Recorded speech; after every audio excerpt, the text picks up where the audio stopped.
الحمد للہ وکفا وسلام علی عبادہ الذین اصطفیٰ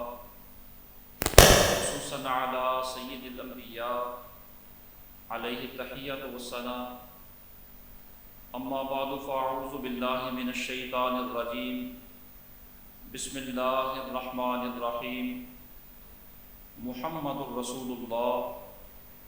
والذین معہ اشداء علی الکفار رحماء بینہم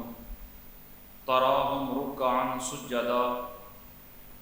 صدق اللہ مولانا العظیم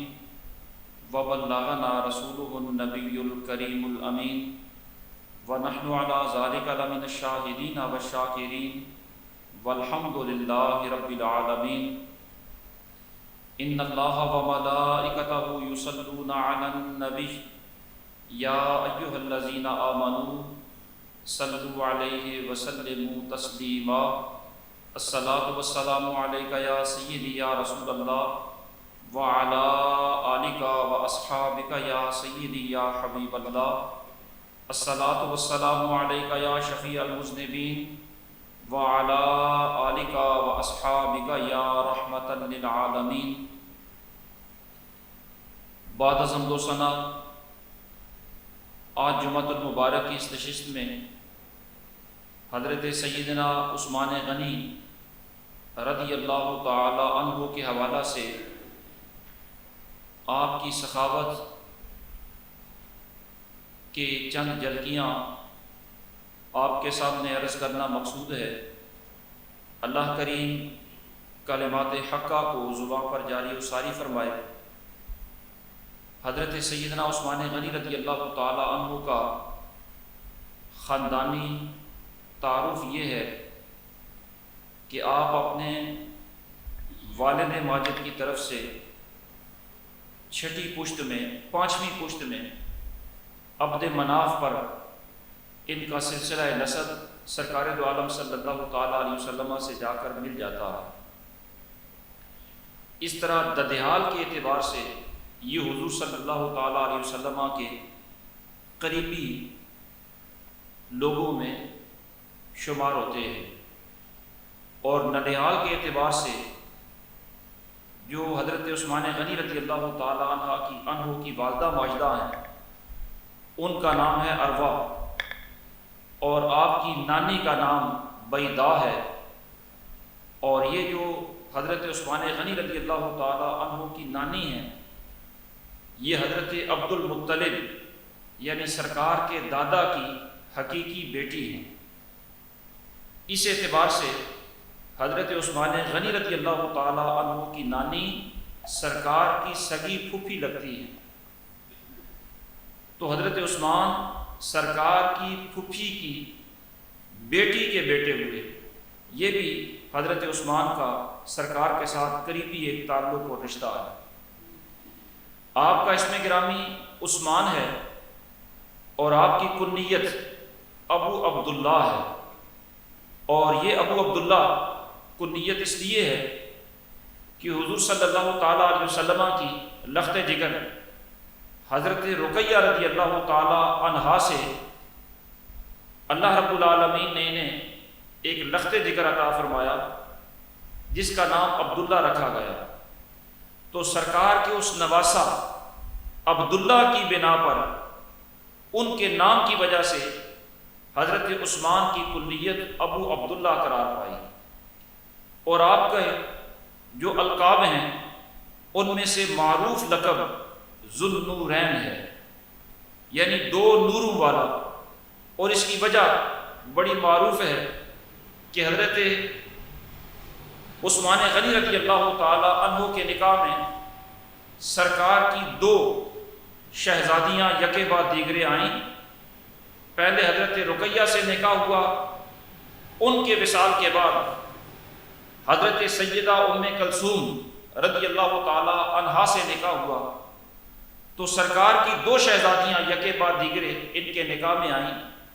اور یہ کائنات میں سعادت صرف حضرت عثمان غنی کو ہی حاصل ہے، جس کی وجہ سے انہیں ذو النورین کہا جاتا ہے۔ یہ آپ سے پہلے یا آپ کے بعد کائنات میں کوئی ایسا شخص نہیں جس کے نکاح میں کسی نبی کی 2 بیٹیاں آئی ہوں۔ یہ حضرت عثمان غنی رضی اللہ تعالیٰ عنہ کی ہی خاصیت ہے کہ صرف نبی نہیں، امام الانبیاء کی 2 شہزادیاں آپ کے نکاح میں آئیں۔ اسی لیے امام اہل سنت فاضل بریلوی رحمۃ اللہ تعالیٰ علیہ اس خصوصیت کو بیان کرتے ہوئے اور اس عظمت پر خراج عقیدت پیش کرتے ہوئے کہنے لگے کہ نور کی سرکار سے پایا دوشالہ نور کا، ہو مبارک ذو النورین تم کو یہ جوڑا نور کا۔ یہ آپ کی پوری کائنات میں آپ ہی کی خصوصیت ہے کہ آپ ذو النورین ہیں۔ اسی طرح آپ کے القاب میں سے غنی بھی آپ ہی کا لقب ہے۔ تو حضرت عثمان غنی رضی اللہ تعالیٰ عنہ نے اسلام کب قبول کیا، اس بارے میں آپ کا اپنا یہ بیان ہے کہ انی لرابعۃ اربعۃ فی الاسلام، کہ اسلام قبول کرنے والا میں 4تھا شخص تھا۔ یعنی ابھی سرکار مکہ مکرمہ کی بالکل ابتدائی زندگی میں، بلکہ ابھی دار ارقم کو بھی سرکار نے اپنا مرکز نہیں بنایا تھا، اس سے بھی پہلے حضرت عثمان غنی رضی اللہ تعالیٰ عنہ اسلام قبول کر چکے تھے۔ اور اسلام قبول کرنے کی پاداش میں جس طرح باقی صحابہ پر مظالم ہوئے، اسی طرح حضرت عثمان غنی رضی اللہ تعالیٰ عنہ پر بھی ظلم کیے گئے، لیکن آپ کے پائے استقامت کے اندر ذرہ برابر بھی لغزش نہیں آئی۔ خود حضرت عثمان کے چچا حکم بن عاص، انہیں جب یہ پتہ چلا کہ عثمان نے اپنا دین بدل لیا ہے، اسلام قبول کر لیا ہے، تو اس نے آپ کو رسیوں سے باندھ دیا اور اس بات پر مجبور کرنے لگا کہ اسلام کو اور سرکار کے دامن کو چھوڑ دو۔ حضرت عثمان غنی رضی اللہ تعالیٰ عنہ اس کی اس سختی کے جواب میں صرف یہی ارشاد فرماتے، واللہ لا ادعہ ابدا ولا افارقہ، کہ چچا جتنا چاہے ظلم و ستم کر لے، قسم بخدا کسی صورت کے اندر بھی حضور کا دامن نہیں چھوڑ سکتا۔ کروں تیرے نام پہ جاں فدا، نہ بس ایک جاں 2 جہاں فدا، 2 جہاں سے بھی نہیں جی برا، کروں کیا کروڑوں جہاں نہیں۔ حضرت عثمان غنی رضی اللہ تعالیٰ عنہ ہر ظلم برداشت کر رہے ہیں، لیکن اس کے باوجود دین اسلام پر آپ کی استقامت کا یہ عالم ہے کہ آپ کی استقامت کو دیکھ کر چچا نے مجبوراً آپ کو پھر کہنے چھوڑ دیا۔ پھر حضور صلی اللہ تعالیٰ علیہ وسلم کا قرب اتنا ملا کہ سرکار نے 2 شہزادیاں نکاح میں دی، اور مکہ مکرمہ کی زندگی جب بہت زیادہ مصیبت زدہ ہو گئی، اہل مکہ نے مظالم حد سے زیادہ شروع کر دیے سرکار کے صحابہ کرام پر، تو سرکار نے اجازت دی کہ مکہ مکرمہ چھوڑ کر حبشہ کی طرف چلے جائیں۔ یہ پہلی ہجرت ہے اسلام کی جو مکہ مکرمہ سے ہجرت کی حبشہ کی طرف ہوئی، اس کو ہجرت حبشہ کہا جاتا ہے۔ حضرت عثمان غنی رضی اللہ تعالیٰ عنہ آپ نے بھی حبشہ کی طرف ہجرت فرمائی، اور آپ کی یہ ہجرت اپنی زوجہ اور سرکار کی لخت جگر حضرت سیدہ رقیہ رضی اللہ تعالیٰ عنہ کے ساتھ تھی، اور یہ آپ کا دوسرا وہ بڑا اعزاز ہے جس کے بارے میں حضور صلی اللہ تعالیٰ علیہ وسلم نے ارشاد فرمایا کہ آج تک سب سے پہلے حضرت لوط علیہ السلام وہ گزرے ہیں جنہوں نے اللہ کی راہ میں اپنی بیوی سمیت اپنے گھر والوں سمیت ہجرت کی، اور حضرت لوط علیہ السلام کے بعد حضرت عثمان غنی رضی اللہ تعالی عنہ وہ پہلے شخص ہیں جنہوں نے اللہ کی راہ میں ہجرت کی اور اپنے گھر والوں سمیت ہجرت کی، اور سرکار ان دونوں کی ہجرت پر انہیں اولیت کا سرٹیفکیٹ تو عطا فرما ہی رہے ہیں، ساتھ یہ دعا بھی کر رہے ہیں کہ مالک کریم ان دونوں کی خیر فرمانا، ان دونوں کے ساتھ رہنا، اپنی قدرت سے ان کی تائید اور مدد فرماتے رہنا۔ تو حضرت عثمان غنی رضی اللہ تعالی عنہ کا یہ دوسرا بڑا اعزاز کہ آپ نے اپنی اہلیہ کے سمیت ہجرت حبشہ فرمائی۔ پھر کچھ عرصہ گزرنے کے بعد سرکار نے مکہ مکرمہ میں رہنے والے باقی افراد کو یہ اجازت دی کہ آپ مدینہ طیبہ چلے جائیں، ہمارا وہاں مستقل قیام ہوگا۔ اور حبشہ والوں کو بھی جب یہ پتہ چلا کہ سرکار خود مدینہ طیبہ جلوہ فرما ہو رہے ہیں، تو پھر اہل حبشہ بھی حبشہ سے ہجرت کر کے مدینہ طیبہ آ گئے. یہ ان کی حبشہ سے مدینہ کی طرف دوسری ہجرت تھی، جس کے لیے خود حضرت عثمان غنی رضی اللہ تعالیٰ عنہ بطور اعزاز یہ فرمایا کرتے تھے کہ میں وہ شخص ہوں جس نے اسلام کی پہلی 2 ہجرتوں کا اعزاز پایا، ہجرت حبشہ بھی اور پھر وہاں سے ہجرت مدینہ بھی. یہ 2 ہجرتیں حضرت عثمان غنی رضی اللہ تعالیٰ عنہ کے نصیب میں آئی. اور پھر مدینہ طیبہ پہنچنے کے بعد وہاں مسجد نبوی کی تعمیر کا مرحلہ شروع ہوا. تو جس جگہ سرکار نے مسجد نبوی کی بنیاد رکھی، آپ جانتے ہیں کہ یہ 2 یتیم بچوں کی جگہ تھی. سرکار نے جب اس جگہ کا انتخاب کیا تو وہ بچے اور ان کے اہل خانہ کہنے لگے کہ حضور ہماری طرف سے یہ جگہ تحفہ ہے. لیکن سرکار نے فرمایا نہیں، ہم یہ جگہ خریدیں گے. چنانچہ 20,000 درہم ان بچوں کو دے کر یہ جگہ خریدی گئی. اب اس کی تعمیر کا آغاز ہوا تو سرکار خود بھی اپنے ہاتھ سے اینٹیں پتھر اٹھا کر لا رہے ہیں، صدیق اکبر بھی لا رہے ہیں، فاروق اعظم بھی لا رہے ہیں، عثمان غنی بھی لا رہے ہیں، اور سرکار ترتیب کے ساتھ وہ پتھر رکھتے جا رہے ہیں. اور سرکار نے فرمایا کہ میرے بعد یہ لوگ جن کے پتھر میرے پتھر کے ساتھ پڑے ہیں، میرے بعد امت کے مقتدا یہ لوگ ہوں گے. تو سرکار دو عالم صلی اللہ تعالیٰ علیہ وسلم کے ساتھ مسجد نبوی کی تعمیر فرمائی. اس کے بعد مدینہ طیبہ کے لوگوں کے لیے پانی، میٹھے پانی کا مسئلہ تھا. تو حضرت عثمان غنی رضی اللہ تعالیٰ عنہ نے بئر روما خرید کر مسلمانوں کے لیے وقف کیا. اور محدثین فرماتے ہیں کہ اس وقت حضرت عثمان نے بئر روما کی جو قیمت ادا کی وہ 35,000 درہم بنتی ہے. اہل اسلام کے لیے یہ وقف کر دیا. اس کے بعد جب بھی اسلام کو ضرورت پیش آئی،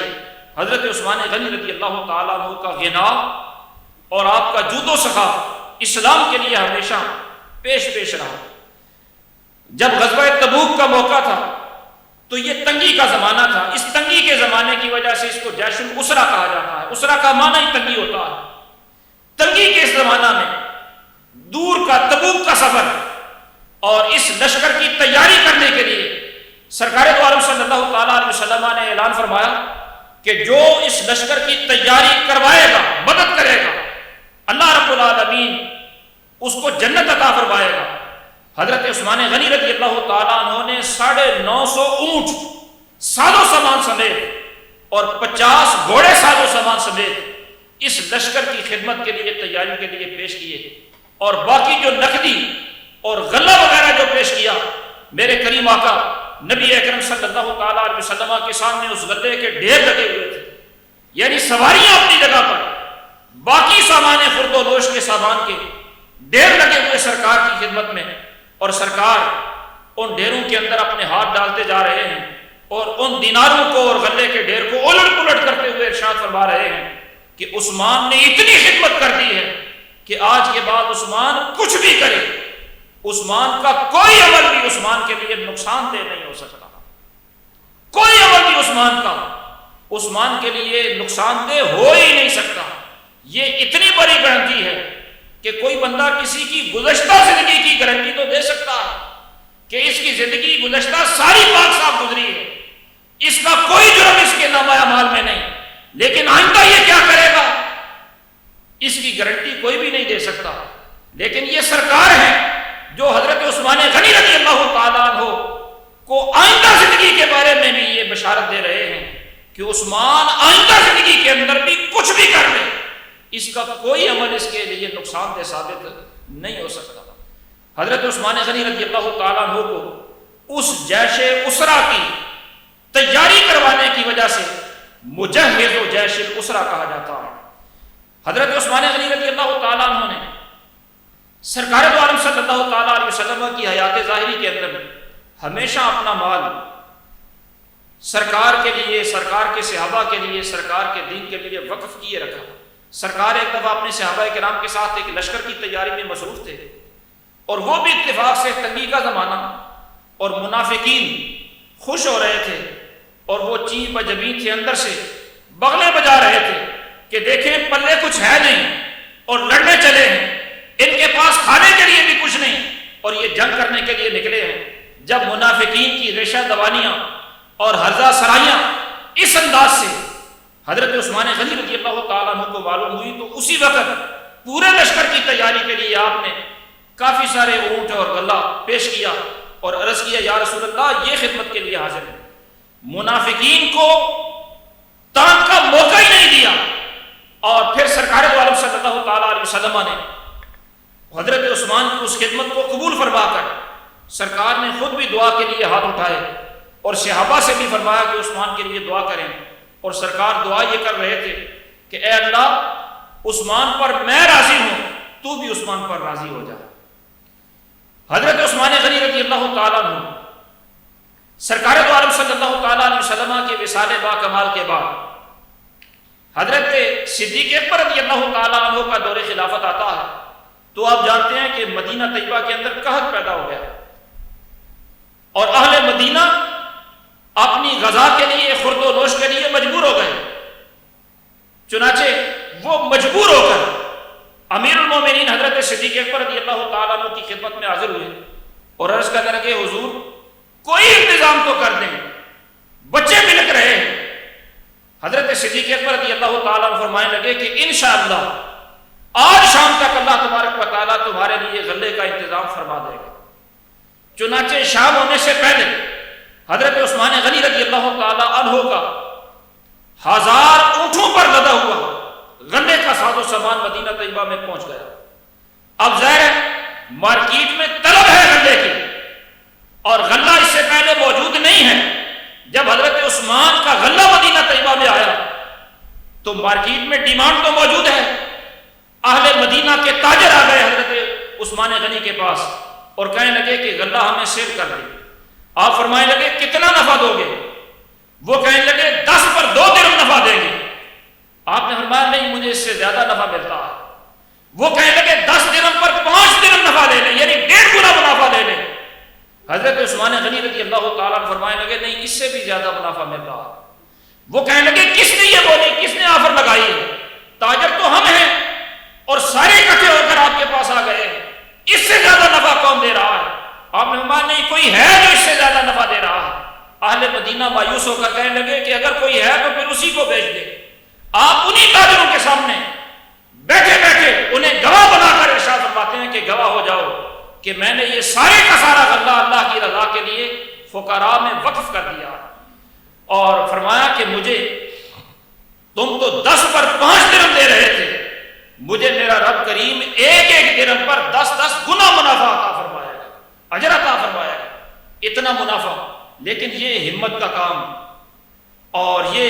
وسعت ظرفی اللہ رب العالمین نے حضرت عثمان کو یہ عطا فرما رکھی ہے۔ حضرت عثمان غنی رضی اللہ تعالیٰ عنہ کی وسعت ظرفی کا یہ عالم کہ ایک دفعہ حضرت طلحہ رضی اللہ تعالیٰ عنہ کے ذمے حضرت عثمان کے کچھ پیسے تھے جو تقریباً 50,000 درہم بنتے تھے۔ کوئی معاملہ کیا، 50,000 درہم حضرت طلحہ کے ذمے آ گئے۔ اس وقت ان کے پاس موجود نہیں تھے، انہوں نے رقم اکٹھی کی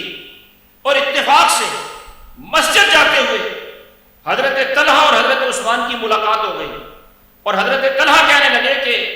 حضور آپ کی رقم کا بندوبست ہو گیا ہے،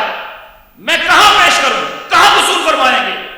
حضرت عثمان غنی رضی اللہ تعالیٰ عنہ فرمانے لگے کہ اے طلحہ وہ رقم تمہاری ہی ہے، وہ ہم تم سے نہیں لیں گے، وہ رقم ہی تمہاری ہے، وقف کر دی ہے تمہارے لیے۔ اسی طرح ایک موقع پر حضرت عثمان غنی رضی اللہ تعالیٰ عنہ نے کسی سے 7 لاکھ درہم وصول کرنے تھے۔ جب اس نے وہ رقم پیش کی تو شام ہونے سے پہلے حضرت عثمان غنی رضی اللہ تعالیٰ عنہ نے وہ 7 لاکھ درہم فقراء کے اندر تقسیم فرما دیے تھے، 1 درہم بھی اس میں سے بچا کر نہیں رکھا۔ یہ ہے حضرت عثمان غنی رضی اللہ تعالیٰ عنہ کی سخاوت۔ جس دور میں ایک درہم بڑا قیمتی ہوتا ہے، اس دور میں ہزاروں لاکھوں درہم بے دریغ اللہ رب العالمین کی راہ میں خرچ کرنا،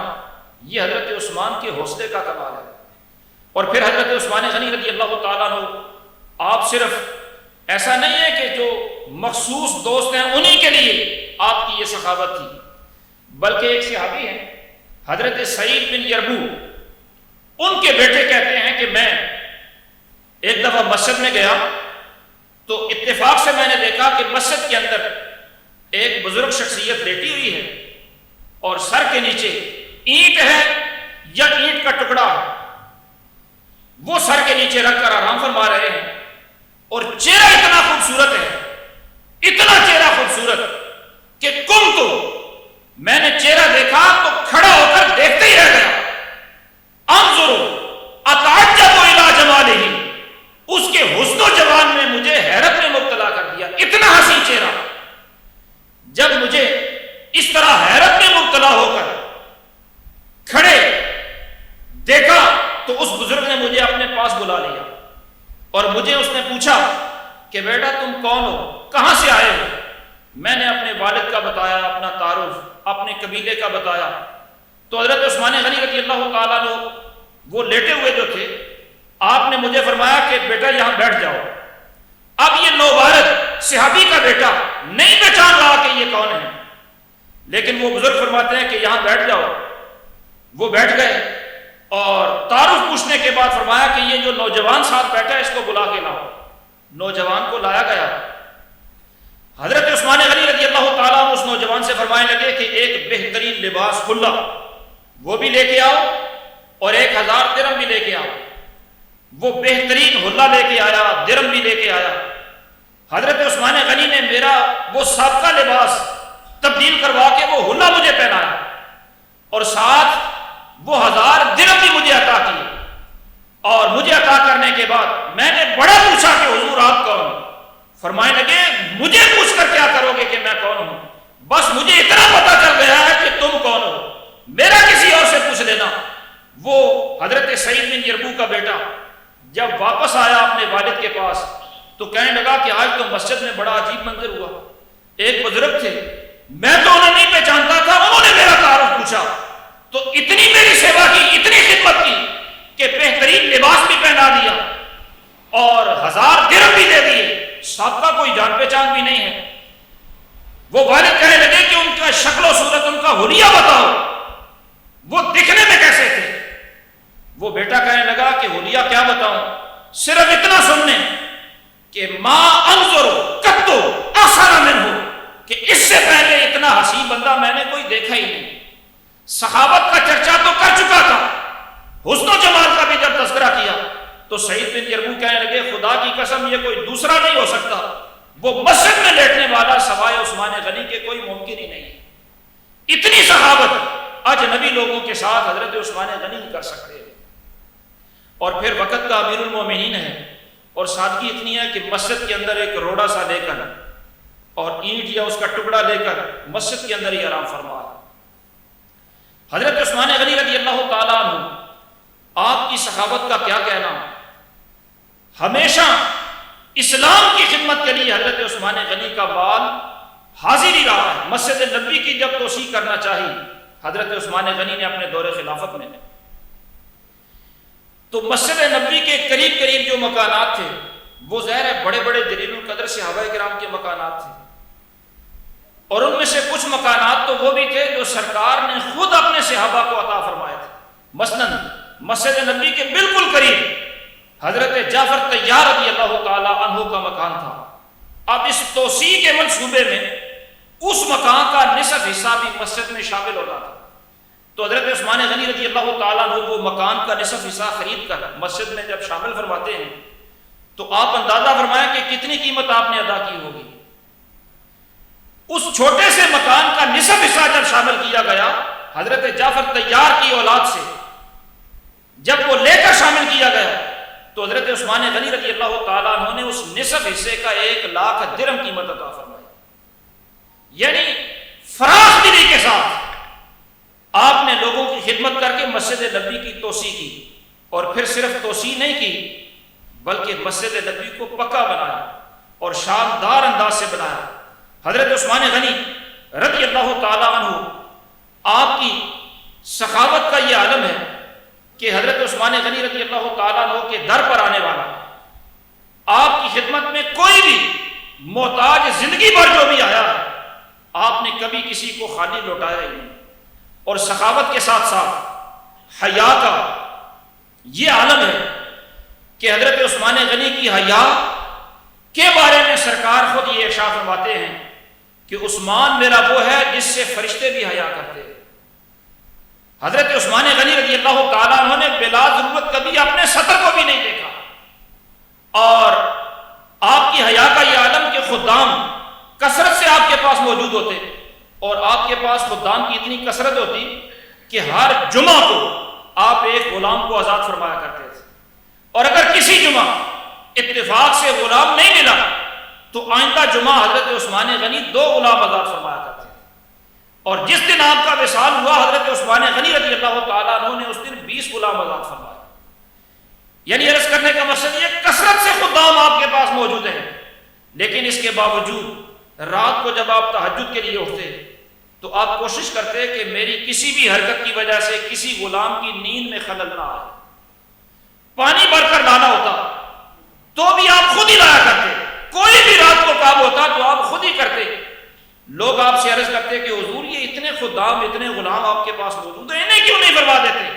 فرماتے نہیں، رات ان کے آرام کے لیے اللہ نے بنائی ہے۔ یعنی حیا کا یہ عالم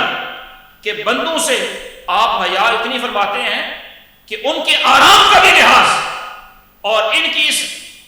وصف کی وجہ سے سرکار دو عالم صلی اللہ تعالیٰ علیہ وسلم ان کی عظمت بیان کرتے ہوئے فرما رہے ہیں کہ میں اس سے حیا کیوں نہ کروں جس سے آسمان کے فرشتے بھی حیا کرتے ہیں۔ اور عدل و انصاف کا یہ عالم ہے کہ ہر سال حج کے موقع پر حضرت عثمان چونکہ مکہ مکرمہ میں آتے، امیر حج خود ہوتے، حج کا خطبہ خود ارشاد فرماتے، تو حج کا موقع آنے سے پہلے آپ اپنے پورے نظام خلافت میں پوری سلطنت کے اندر باقاعدہ ایک مراسلہ جاری کرتے، خط لکھتے۔ اس مراسلہ میں لکھا جاتا کہ میری سلطنت میں اگر کسی بندے کو مجھ سے تکلیف ہو یا میرے کسی امیر سے کسی حاکم سے کوئی تکلیف ہو تو وہ حج کے موقع پر آ کر مجھ سے بھی اپنا بدلہ لے لے، اور اگر کسی حاکم سے تکلیف ہے تو اس کو بھی طلب کریں گے، اس سے بھی بدلہ لے لے۔ اور یہ صرف زبانی کلامی باتیں نہیں ہوتی تھی، بلکہ آپ خود اس کا عملی مظاہرہ بھی پیش فرمایا کرتے تھے۔ آپ نے ایک دفعہ ایک غلام کو سرزنش کرتے ہوئے اس کا کان مروڑا، اور آپ کو ذرا غصہ تھا، ویسے تو آپ بڑے حلیم الطبع بڑے نرم مزاج، لیکن غصے میں آپ نے اس کا کان مروڑا، ذرا سختی سے مروڑ دیا۔ بعد میں احساس ہوا کہ نہیں، نرمی ہی کرنی چاہیے تھی، تو آپ نے غلام سے فرمایا کہ اپنا بدلہ لے لو، اور وہ بدلہ لینے کے لیے غلام تیار نہیں ہے کہ امیر المومنین ہیں، لیکن آپ ضد فرماتے ہیں کہ نہیں بدلہ لو۔ اس نے مجبوراً آپ کے کان پر ہلکا سا ہاتھ رکھا۔ حضرت عثمان غنی رضی اللہ تعالیٰ عنہ فرمانے لگے نہیں، اس طرح نہیں، میں نے زور سے مروڑا تھا، تم بھی زور سے اپنا بدلہ لو۔ اور ساتھ ارشاد فرماتے ہیں کہ دنیا میں یہ بدلہ دے دینا قیامت والے دن بدلہ دینے سے زیادہ بہتر ہے۔ آج حساب برابر ہو جائے تاکہ اللہ کی بارگاہ میں جا کر شرمندہ نہ ہونا پڑے۔ اور آپ کا عدل و انصاف اتنا فوری ہوا کرتا کہ کوئی جب مقدمہ آپ کی خدمت میں پیش ہوتا تو آپ تاریخوں پر تاریخیں نہیں ڈالتے تھے، اور ایسا بھی نہیں ہوتا تھا کہ جو مدعی ہے یا جس کو حق ملنا چاہیے اس کو اتنا لمبا کیس کر دیا جائے کہ وہ مایوسی ہو جائے اور وہ یہ سوچنے پر مجبور ہو جائے کہ اس سے تو بہتر تھا کہ میں مقدمہ دائر ہی نہ کرتا۔ ایسی کوئی آپ کی عدالت کا نظام نہیں تھا، آپ جہاں بیٹھے ہیں وہیں عدالت سجی ہے۔ یعنی مقدمہ پیش کرنے کے لیے یہ ضروری نہیں کہ آپ دارالعمارہ میں بیٹھے، گھر میں بیٹھے ہیں یا مسجد میں بیٹھے، کوئی بلڈنگ کوئی جگہ مخصوص نہیں، جہاں تشریف فرما ہے وہیں وقت کا منصف بیٹھا ہے۔ حضرت امام حسن فرماتے ہیں کہ حضرت عثمان غنی رضی اللہ تعالیٰ عنہ ایک دفعہ مسجد میں اپنی چادر کے ساتھ ٹیک لگا کر تشریف فرما تھے۔ پانی پلانے والے جو سکے ہوتے ہیں، یہ 2 پانی پلانے والے مزدور اجیر یہ لڑتے لڑتے مسجد میں آ گئے۔ عثمان غنی رضی اللہ تعالیٰ عنہ کو دیکھا تو اپنا تنازع آپ کے سامنے پیش کر دیا۔ حضرت عثمان غنی رضی اللہ تعالیٰ عنہ نے 1 منٹ کی تاخیر کیے بغیر اسی وقت ان کا فیصلہ فرمایا، دونوں خوش ہو کر واپس چلے گئے۔ یعنی جب انصاف فوری ہوتا ہے تو پھر معاشرہ بگڑتا نہیں، لڑائیاں بڑھتی نہیں، تنازعات طول نہیں پکڑتے، معاشرے میں امن ہوتا ہے، سکون ہوتا ہے۔ یہ حضرت عثمان غنی رضی اللہ تعالیٰ عنہ کی حیات مبارکہ کے چند گوشے آپ کے سامنے عرض کیے. دعا ہے اللہ رب العالمین انہی کلمات کو شرف قبولیت عطا فرمائے. وما توفیقی الا باللہ العلی العظیم.